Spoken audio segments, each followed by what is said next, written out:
أعوذ بالله من الشيطان الرجيم. بسم الله الرحمن الرحيم.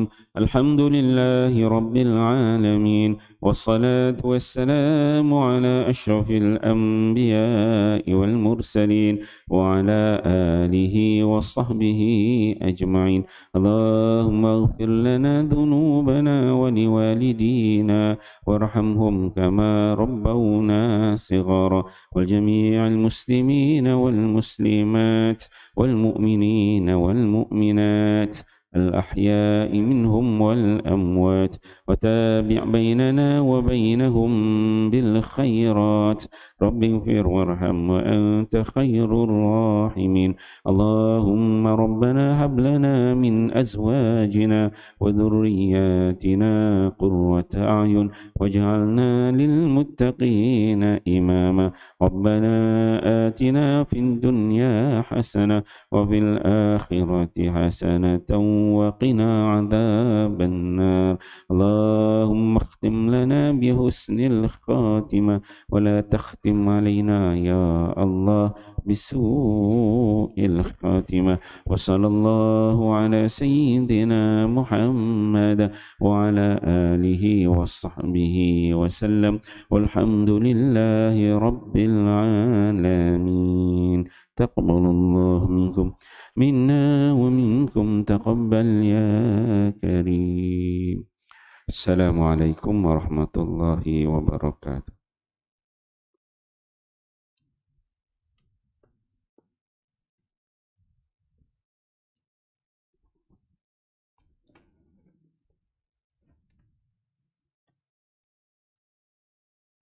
Bab dakwah dan tabligh, dakwah dan fadilatnya. Hadis ke-6.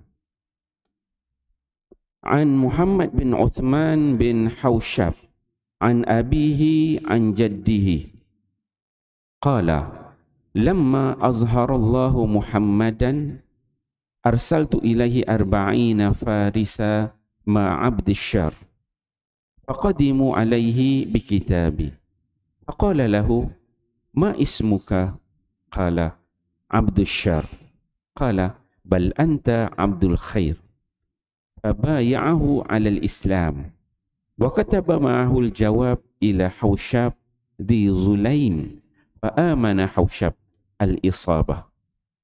Hadrat Muhammad bin Uthman bin Hawshab radhiyallahu an meriwayatkan daripada bapanya, daripada datuknya, apabila Allah Subhanahu wa taala memberi kemenangan kepada Rasulullah sallallahu alaihi wasallam, maka saya telah menghantarkan Abdul Syar bersama-sama 40 orang yang menunggang kuda kepada baginda sallallahu alaihi wasallam.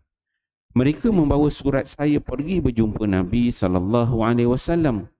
Baginda sallallahu alaihi wasallam bertanya kepadanya, "Siapakah nama kamu?"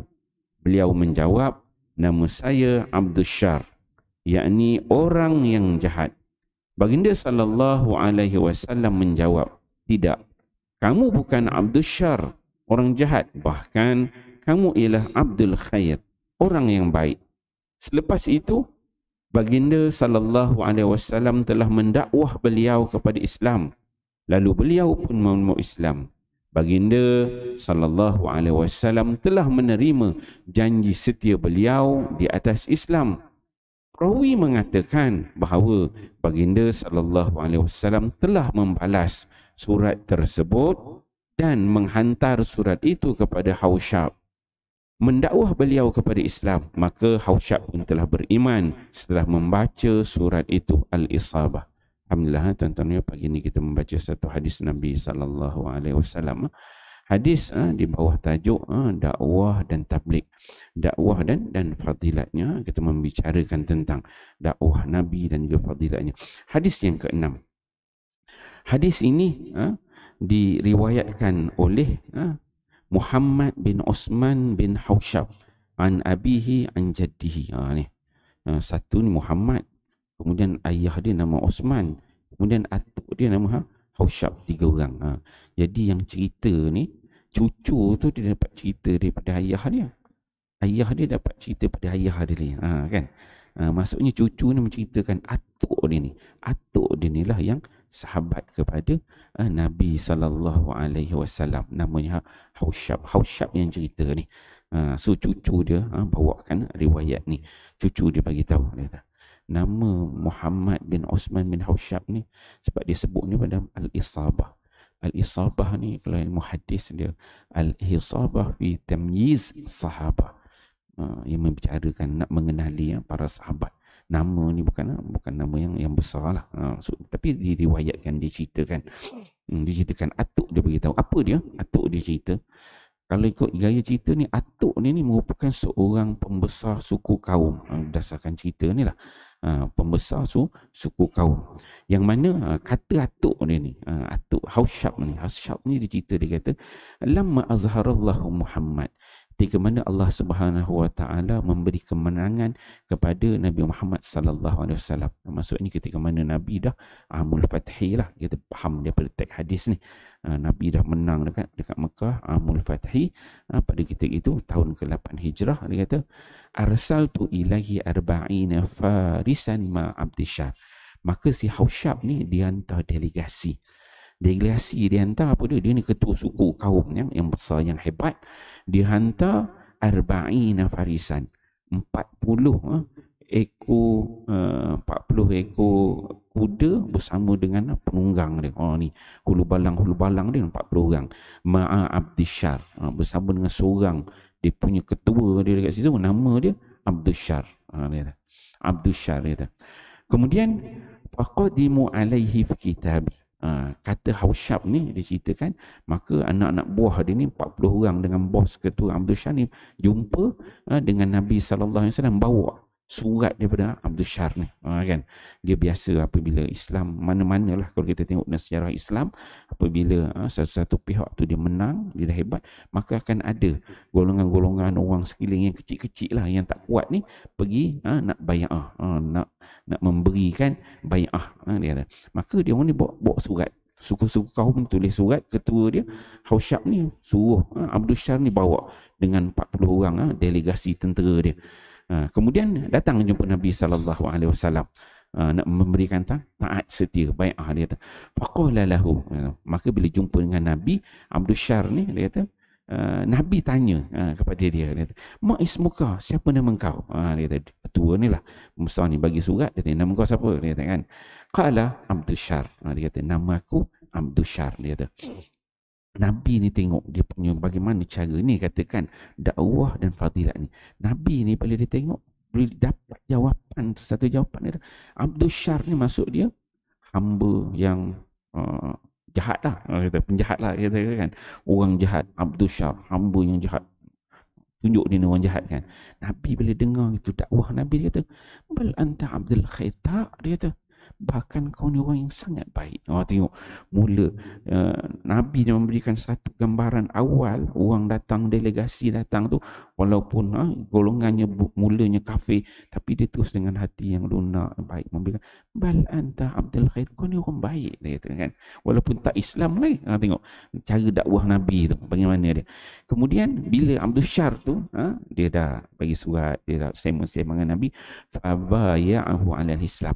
Maka tadi sebenarnya asalnya datang Abdishar dengan 40 orang ni, delegasi daripada bos dia Hausyab sekarang ni, asalnya adalah untuk memberi taat setia, duduk di bawah kerajaan Islam. Tapi dengan dakwah Nabi tu, kata kau ni orang baik tu ni, terus Abdishar ni dia personally babaya'ahu 'alal Islam. Dia terus menyatakan keislaman. Tengok apa indahnya dakwah Nabi, kata-kata Nabi itu memberi kesan pada dia. Dia personally babaya'ahu 'alal Islam, dia terus mengatakan ke Islam dia depan Nabi sallallahu alaihi wasallam. Dah cantik semua dengan 40 orang delegasi dia bawa terus. Daripada dia ni nak jadi duduk bawah kerajaan Nabi, terus menyatakan Islam. Dengan apa? Dengan kata-kata Nabi, dengan lemah lembutnya Nabi, bagaimana mujamalah Nabi dengan delegasi tu. Ini kita kena belajar, dia kata. Kemudian kata Hausyab ni, kata wa kataba mahul jawab. Jadi Nabi sallallahu alaihi wasallam dia dah dapat surat tu, Nabi dia balas surat. Wa katabahu malak. Dia kata kat sini perawi mengatakan bahawa baginda dia telah membalas surat. Jadi wa kataba mahu jawab. Nabi dia tulis surat. Surat jawab ila Hausyab. balas kepada Hausyab, ketua suku kaum. Ketua dia tak pergilah. Balas kepada Hausyab Zi Zulaim, yang mana Hausyab ni masih kafir lagi. Masih berada di dalam kegelapan, tak kenal Islam. Maka mana Hausyabun, maka selepas dia dapat surat Hausyab tu, dia dengar daripada Abdul Syar yang nak masuk Islam, maka ketua suku kaum itu pun menerima dakwah Nabi sallallahu alaihi wasallam. Jadi pada hadis ni apa yang dapat kita belajar? Satu, pertama kita nak tengok bagaimana Islam itu dia perlu kuat. Islam itu perlu kuat, dan Islam itu perlu menguasai, bukan dikuasai. Bagaimana Nabi bila dia lamma azharallahu Muhammad, bila Allah Ta'ala berikan kekuatan kepada Muhammad, menang, maka orang sekeliling ni ramai sebenarnya. Orang nak jadi baik ni, yang nak duduk buat Islam ni, bila kuat tu ramai datang memberi bai'ah taat setia. Maka ketika itu kita tengok baru orang lain akan beriman, duduk bawah Nabi. Dan Nabi dia mengambil kesempatan itu untuk berdakwah. Untuk dakwah, yang mana dia tak paksa pun masuk Islam, tapi disebabkan kuat Islam tu, maka sekeliling tu beriman kepada Nabi, beriman kepada Islam. Jadi kita dalam kehidupan kita pada hari ni, ni Nabi ni dia guna surat lah. Tengok bagaimana satu dakwah Nabi tu, cakap dia lemah lembut, dakwah Nabi. Kedua, Nabi setiap ada ruang dan peluang tu, Nabi dia akan jawab dakwah kepada Islam. Kalau kita pada hari ni cakap kita, bagaimana kata-kata kita itu boleh mempengaruhi rakan kita, boleh mempengaruhi anak, isteri kita, suami kita, jiran tetangga kita, dengan kata-kata yang lembut. Nabi, kalau ada yang buruk, Nabi dia akan tunjuk benda yang baik. Kalau kita tengok sahabat-sahabat kita, Dr. Syahril ni biasalah kita keluar 40 hari, keluar 3 hari kan, tengok orang bila kita bercakap ni, dia punya jawab dia Allahu Akbar, bahasa kasar dia macam-macam lah kita jumpa kan. Jadi apa yang perlu kita buat? Nabi ajar bal anta abdus syar, kata-kata yang lemah lembut, yang membawa kepada kebaikan, mendidik, menjinakkan hati. Dan kalau yang kedua, Nabi dia ajar ada peluang kita tulis dalam medsos ke, dalam WhatsApp, TikTok ke, biar tulisan kita itu boleh membawa ke keimanan, boleh membawa keimanan, menjadikan orang nak kepada Islam dan beriman kepada Allah Subhanahu wa Ta'ala. Jadi insya-Allah tuan-tuan mulia, bila kita baca tajuk dakwah dan tabligh ni, pada faedah ini, moga-moga kita dapat pengajaran daripada hadis Nabi, akhlak Nabi ni kita fahami, amal dan sampaikan. Wallahu a'lam. Subhanakallah. Allazina amanu.